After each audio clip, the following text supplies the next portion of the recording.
The air in Riverrune's great hall was thick with silence. Every noble, knight, and bannerman present could feel the weight of what was about to happen. Robb Stark, king in the north, stood before Rickard, Karstark, who knelt in chains, his grizzled face stiff with contempt rather than remorse. He had ordered the murder of 2 young Lannister squires, hostages held for leverage, not war crimes. It was an unforgivable act. Everyone expected swift justice. Everyone expected Robb to swing the sword. But Robb hesitated. Catelyn Stark watched, her son from the shadows, her heart aching.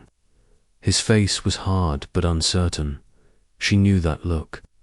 It was the face of a boy raised on honor by a father who believed in duty above all. But the war wasn't being won by honor anymore, it was being lost by it. "Your Grace," Lord Umber had muttered the night before, "if you let a man kill hostages and walk away breathing, what'll stop the next man from doing worse?" Yet, despite all advice, Robb looked into Karstark's eyes and saw more than a traitor. He saw grief, a father's fury. Both Karstark's sons had died in Robb's war, one on the battlefield, the other at the hands of Jaime Lannister. Rickard's voice had been cold that night when Robb ordered him imprisoned.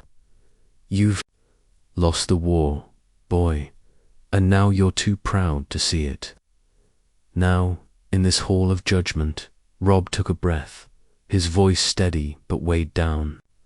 "Rickard Karstark, you have broken the laws of war and betrayed my trust, but I will not take your head." A gasp went through the hall. Even Lord Bolton's lip twitched, as if surprised to feel something so human. "I will not let vengeance rule this kingdom.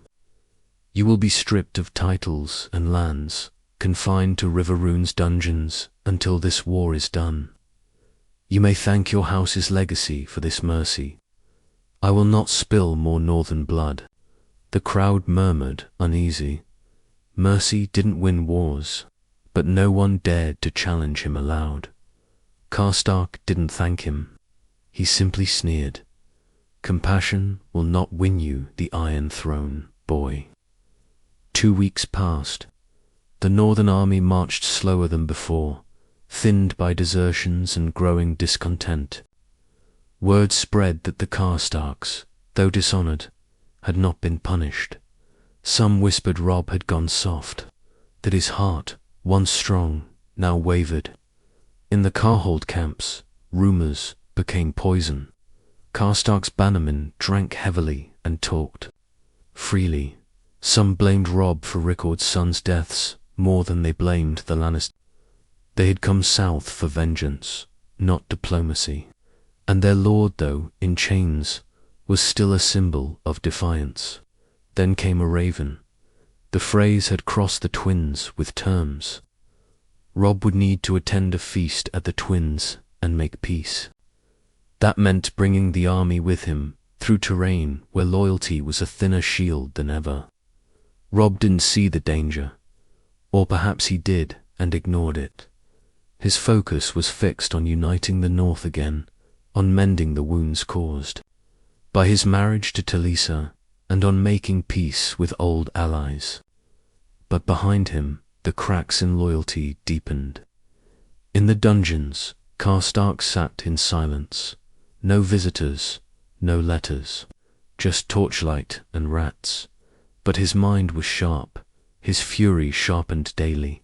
Mercy, Robb's mercy, had humiliated him more than death would have. A traitor's head was remembered. A caged man was forgotten. Then one night, the guards outside Karstark's cell were found dead, poisoned, quietly, precisely, Rickard. Karstark vanished into the night without a sound, and with him went 3 trusted captains from the Northern Army. Robb Stark wouldn't hear of it until they were 2 days from the twins. By then, the trap had already been set. The campfire flickered low as grey morning mist clung to the trees. Robb Stark stood outside his tent, eyes scanning the horizon like he was waiting for answers to ride in on the wind. But answers didn't come, only silence and worry. Lord Bolton approached with slow, measured steps, his pale eyes unreadable. "The Karstark is gone, Your Grace." Robb didn't turn to look at him when, 3 nights ago, the guards were poisoned, quiet, no struggle. He had help. How many? 3 men, all Karstark captains, loyal to him still, it seems. Robb exhaled slowly, pain and frustration etched into his features. He'd gambled on mercy, gambled on keeping the northern houses together, but the cost of that mercy now bled through the cracks. Roose Bolton, ever the observer, kept his tone even. "Mercy, Your Grace, is a crown too heavy to wear in wartime." Robb finally faced him. "Would you have me butcher a man whose sons died fighting for me?" "I would have you live long enough to wear your crown without a dagger at your back," Bolton said, voice cold. The Freys were expecting him. The twins lay just ahead. A marriage feast, they claimed. Lord Walder Frey's daughter was to marry Edmure Tully, a gesture to mend the insult of Robb's broken betrothal. But something gnawed at Robb. Freys didn't forgive easily, and Walder Frey even less so. But what choice did he have? Betrayal made things worse. Not only had he vanished, but now there were whispers that he had crossed into Lannister territory. Whether to strike a deal or launch his own campaign, no one could say. But the damage was done. Carhold would not ride for the Stark King again. That night, Catelyn confronted her son beneath a weeping willow by the river. "You should have executed him," she said softly, as if ashamed to say it. "I couldn't. He'd lost everything." "We all have," she replied, her eyes filled with grief too old for tears. "But you're not just Robb anymore. You're a king, and kings don't get to act with their hearts." He stared at the water, his reflection distorted and uncertain. Your father would have done what he thought was right," she interrupted, "but he died for it. Honor killed him. Don't let it kill you." At the twins, Lord Walder Frey greeted them with false smiles and honeyed rot. Edmure, uncomfortable but resigned, tried to play the part of the groom. Music played. Wine flowed. The air smelled of bread, roasted meats, and something else, something wrong. Robb sat beside Talisa, her hand warm in his, trying to believe. This was real. That peace was possible. That the North could still come together. But even in celebration, the chairs beside him seemed emptier than before. Roose Bolton offered a toast. The Freys laughed too hard, and the doors were closed. That's when the doors burst open again.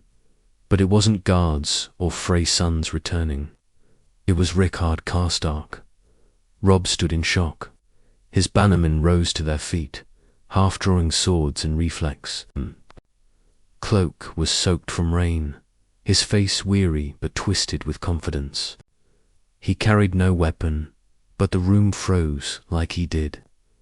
"I come in peace," he said aloud, "to offer words before the storm."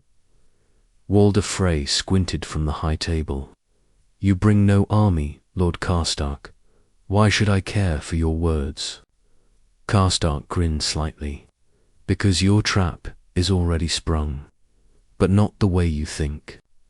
And then, from the shadows above, crossbows clicked.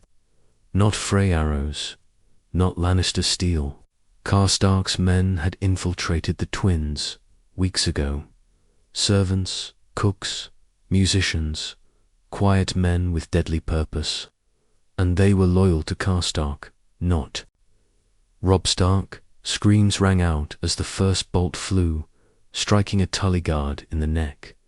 Robb lunged for his sword, but chaos had begun. The massacre didn't happen the way history remembered. The Red Wedding was twisted, reshaped not purely for a vengeance, but something darker. Northern betrayal, born from mercy that festered into resentment. Rickard, Karstark, had not just escaped, he had struck back, and Robb Stark, in his moment of hope, watched it all burn around him. Steel clanged against steel. Screams of betrayal echoed through the great hall. Tables were overturned, goblets spilled wine like blood, and banners of House Frey and House Tully fluttered uselessly in the chaos. Robb Stark fought like a man, possessed. His sword cut through confusion and treachery alike, but it was too late. Karstark's men had done their work well. They had struck not as warriors in the open, but as shadows in the heart of what should have been sanctuary. Roose Bolton fought at Robb's side, his blade precise and his face unreadable. Every move was deliberate, to calm for a man in battle. Robb didn't notice he was too focused on protecting Talisa, who huddled behind the high table, her eyes wide with terror. Edmure Tully had been dragged away by Freymen the moment chaos erupted. Whether he was alive or dead, no one knew. And Rickard, he stood untouched on the dais, watching it all unfold like a king surveying his kingdom's collapse. You turned your back on the north, Robb. Karstark's voice boomed. When you spared me, you spared the man who knew your weakness. Robb advanced on him, blood on his hands, grief in his eyes. I showed you mercy, and I showed you how foolish that was. Two of Karstark's hidden men lunged at Robb from the side. He barely parried, staggering back as Bolton cut. One down. The other was driven through by Lord Umber, who had fought his way from the back of the hall, face bloodied but burning with fury. We're being butchered by our own, Umber roared. We let them into our camp, and it was true. The phrase had opened the gates, but the blades were northern. Faces Robb had once trusted. The fallout from Rickard's survival had run deeper than anyone expected. Robb turned his gaze back to Karstark, but the man was gonna vanish behind the curtain like a ghost from a nightmare.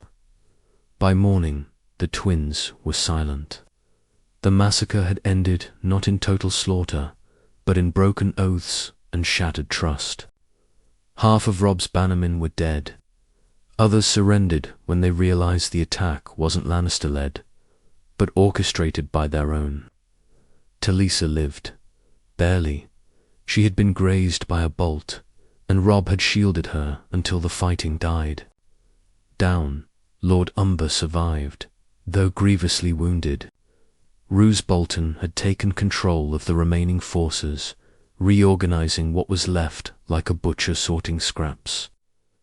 Walder Frey lived too furious, humiliated, and vowing vengeance. I let you in my house, he screamed at Robb.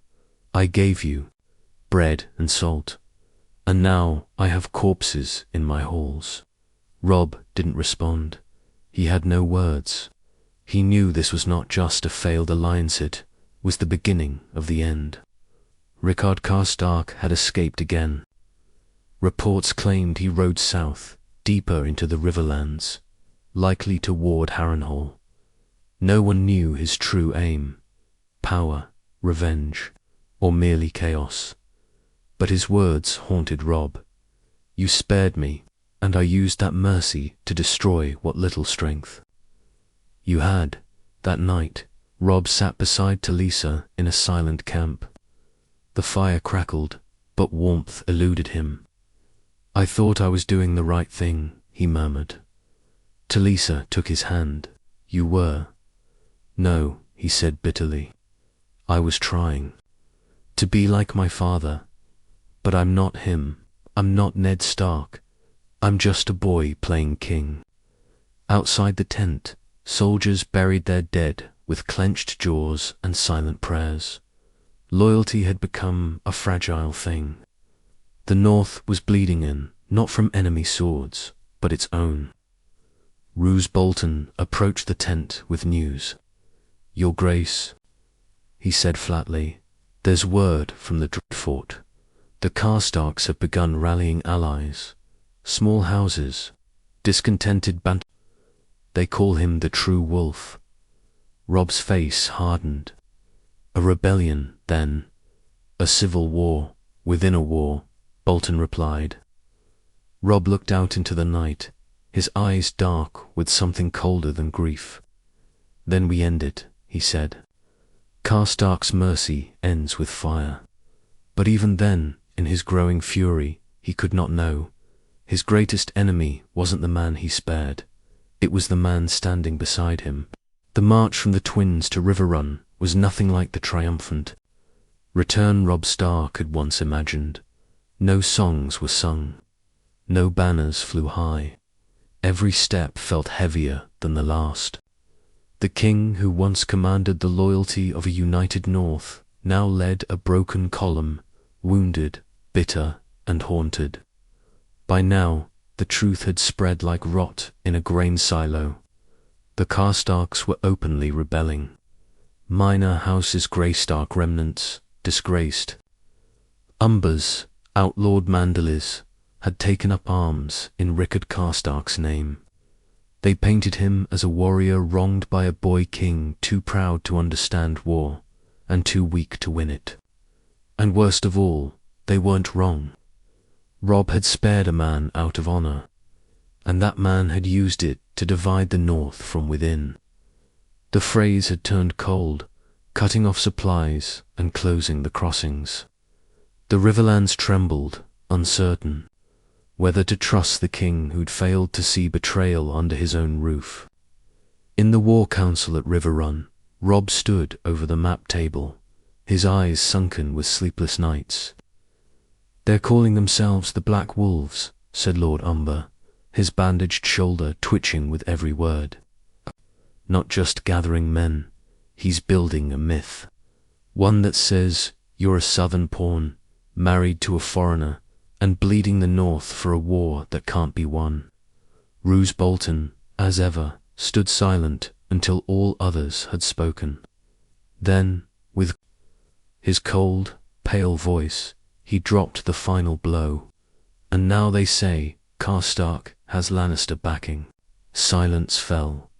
Robb's hand tightened on the table edge. "That's impossible," Catelyn said. "He hates the Lannisters. He blamed them for his son's deaths." Bolton raised an eyebrow. "Hatred is a strong motivation. So is survival. Gold, men, power. The Lannisters have plenty. And Karstark has something they lack: credibility in the North." Robb stared at the map, where tiny wolf sigils once filled the North with pride. Now, half were turned black, scratched out, or replaced by broken shields. "We ride north," he said finally. "No more talks, no more mercy. We end this." Catelyn's voice broke through the tension. "You can't abandon the Riverland." "If you leave now, they're not our home," Robb cut in. "The North is. And we are bleeding it dry by staying here." 3 weeks later, Robb's host approached the neck. The swamps were treacherous, the roads narrow, but news reached them before the bogs could claim a single horse. Karstark had seized Torrens Square. Worse, he hadn't done it alone. The castle gates were opened from the inside. Stark Minformer Bannerman, now wearing the Black Wolf sigil, let him in. Not a drop of blood had been spilled. The message was clear.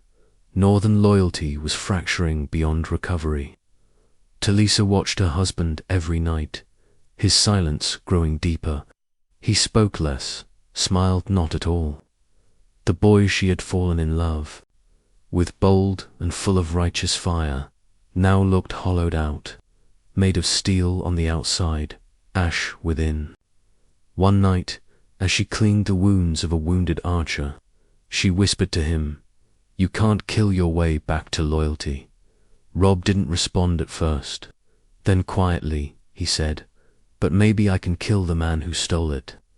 By the time they reached Berotun, they were met by the first true resistance Karstark men in northern armor, manning northern walls. Robb sent a raven, offering a chance at surrender. The reply came not in parchment but in fire, a burning effigy of grey. Wind, stuffed with straw, hung from the walls. Karstark's answer was war. The siege began at dawn, and it wasn't like the ones before. This time, Robb gave no speeches, no honor, no mercy. Catapults broke the walls. Fire spread through homes. The Black Wolves fought hard, but they weren't just warriors, they were neighbors, cousins, friends. The battle became a slaughter. Brothers against brothers, men killing faces they once shared meals with. By dusk, Berotun was taken, and Robb Stark, soaked in blood and soot, stood in the ashes of what should have been his stronghold. He found a banner of House Karstark, and burned it himself.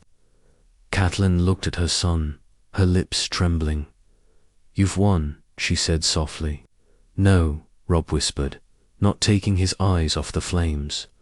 "I'm becoming what I spared Karstark to avoid." Above them, a raven flew north toward the dread fort. Roose Bolton had already left the camp hours earlier, without a word, and the final betrayal was now in motion. The snow fell harder as Robb Stark's army pushed deeper into the north. What was once home now felt like foreign land villages boarded up, castles cold to the crown, and bannermen silent with suspicion. The people didn't cheer their kings. Return, they stared, wary, like they were watching the return of a ghost that had forgotten its name. Word came in pieces, fragmented and filthy with fear. Rickard Karstark had fled Torrent Square before Robb could reach it. He moved like a shadow, never staying in one place, leaving fires and betrayal in his wake. He didn't need a capital. He had something more powerful, discontent. And now Robb learned the worst of it. Karstark had begun calling himself protector of the true North. "Not king," said Lord Umber, disgusted. "Protector, clever. Makes him sound like he's saving us from you."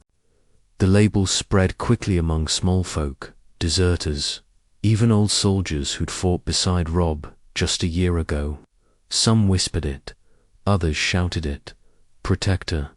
He wasn't just taking power, he was rewriting what loyalty meant.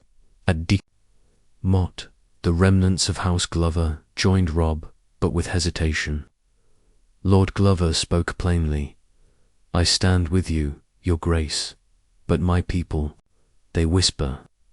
They ask why we follow a king who let a traitor live and our homes fall." And then came the final insult. A raven from the Dreadfort, sealed in red wax, marked with the flayed man. Roose Bolton had declared neutrality. Not allegiance, not rebellion, just nothing. He had removed his men from Robb's army during the Berotun siege, citing losses. Now he claimed his forces were too weak to continue the war and would defend only their own borders. Catelyn stared at the message in disbelief. He waits to see who wins. "No," Robb said grimly. "He's waiting to betray the loser." The council grew tense. Fear crept in where honor used to reside. Everyone now realized the war had shifted from swords and sieges to paranoia and treachery, and no one was safe. Robb gathered his closest advisors that night under candlelight. "We go to Karhold," he said. "We strike at the heart. No more waiting, no more reacting. We end this rebellion at its root." But Talisa stepped forward, her voice cutting through the air. "Robb, if you do this, you burn Karhold there, will be nothing left to return to." He looked at her, pain flashing behind his eyes. There's nothing left now. The march to Karhold was brutal. Snowstorms buried the roads. Supplies ran low. And then the desertions began. A dozen men vanished one night, then 20 the next. By the time they reached the Wolf's Wood, nearly 200 had fled. Some were caught. Robb ordered no executions, just banishment. But the damage was done. Fear ruled the camp more than steel. Some whispered that Karstark had spies within. Others believed that Bolton would strike them from behind if they dared attack Karhold. And then, one morning, as Robb walked the perimeter of the camp, he found a message carved into a tree trunk. Crude but unmistakable, mercy weakens the pack. It wasn't just a taunt, it was prophecy. Karhold loomed ahead, an ancient fortress, carved in stone and ice, banners of the black sun fluttering in the snowstorm. But Robb didn't hesitate. He led the assault at dawn. Karstark's men were dug in deep, prepared for siege, not slaughter. Robb didn't offer terms. He didn't ask for surrender. He broke the gates with fire and fury. Grey wind tore through defenders. The Northmen loyal to Robb screamed war cries that echoed like ghosts across the valley. Inside, Rickard Karstark waited at the high tower. When Robb found him, Karstark was alone, sword in hand, face carved with age and rage. I was ready. To die that day, Stark, he said. You denied me death, and so I gave you war. Robb raised his blade. No more mercy. Their swords clashed. The fight was brutal, personal. Robb was younger, faster. But Karstark was driven by hate deeper than bone. Steel met steel until finally, with a burst of fury, Robb disarmed him. Karstark sank to his knees, blood pouring from his mouth. You've won, boy. But look around. You're the King of Ashes. Robb didn't reply. He just brought his sword down. There was no speech, no judgment, just silence as the last breath left Rickard Karstark's lips. Karhold burned that night, and with it, so did the last shreds of Robb's mercy. But even then, in the glow of firelight and victory, another raven flew. This one from the Dreadfort. Roose Bolton was marching. Not to join Robb, but to claim what was left of the north. Snow blanketed the fields as if trying to cover the sins they held. Robb Stark stood on the charred walls of Karhold, the wind biting into him like the ghosts of the men he'd lost. The fire was out, the war was not. From the ramparts, he watched as another raven was loosed into the sky, carrying desperate words, meant for allies who no longer answered. He was king, yes, but of what? A north shattered, a war turned inwards, a name that once stirred hope now whispered fear. Roose Bolton marched from the Dreadfort with a full host 5,000 strong, fresh and unblemished. His message had been curt. The traitors are dead. It is time to end this civil disease. Let us speak of peace. But Robb knew better. Bolton didn't march to heal the realm. He marched to carve it. Catelyn begged him not to meet Roose in battle. He wears a different face every time he speaks. He's waiting for you to trust him. Just once, and then he'll gut you. But Robb no longer believed in trust, or honor, or mercy. Those things had left him the day he chose to spare. Rickard, then we gut him first, he said simply. The field where they met was soaked in melted snow and shadow.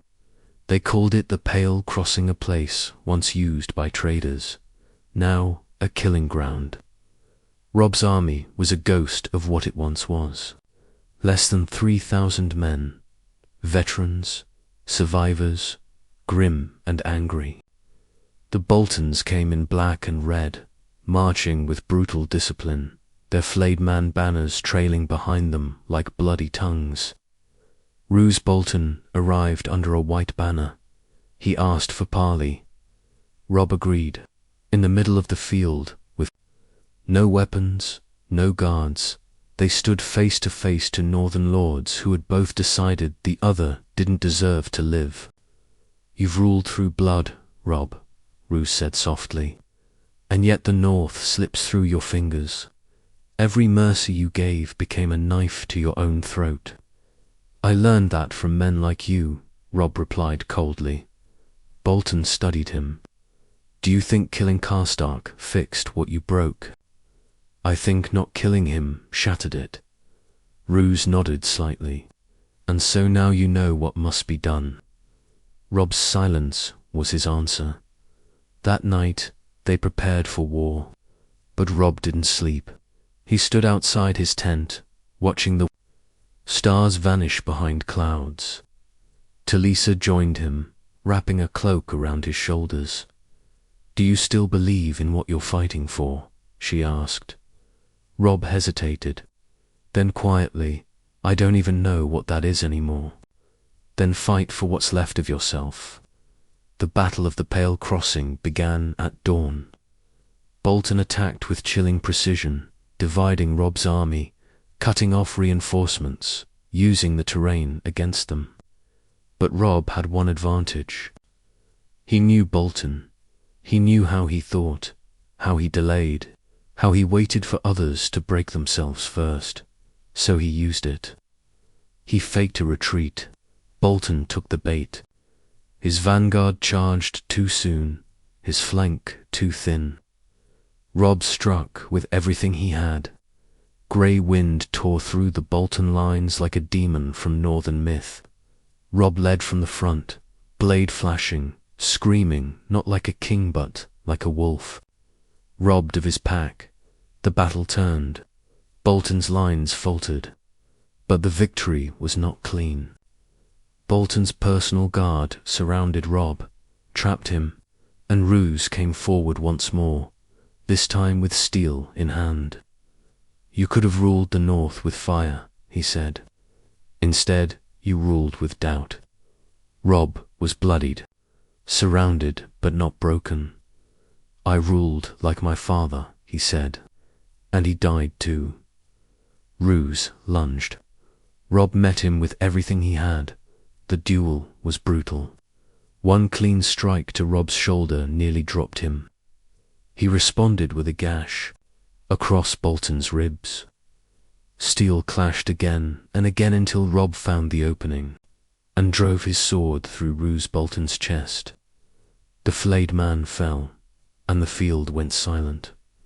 The war was over. The North was his, but there were no cheers, no songs, no glory. Robb Stark limped through the remains of his army, past men who had given him everything and asked for nothing but peace. And he had failed to give it. In Winterfell, weeks later, he stood in the crypts, before his father's statue. "I thought I could be you," he whispered, "but I wasn't strong enough." Talisa came behind him, her hands slipping into his. "You were, just not in the way they wanted." He looked at her. "No mercy," he said softly. "That's what I've learned." And she shook her head. "No, mercy is what you are. Without it, you're not Robb. You're just another man in a crown." He didn't answer. He couldn't. Because deep down, Robb Stark knew the truth. His mercy had not broken the North. It had revealed it. And what it revealed was that some wolves eat their own.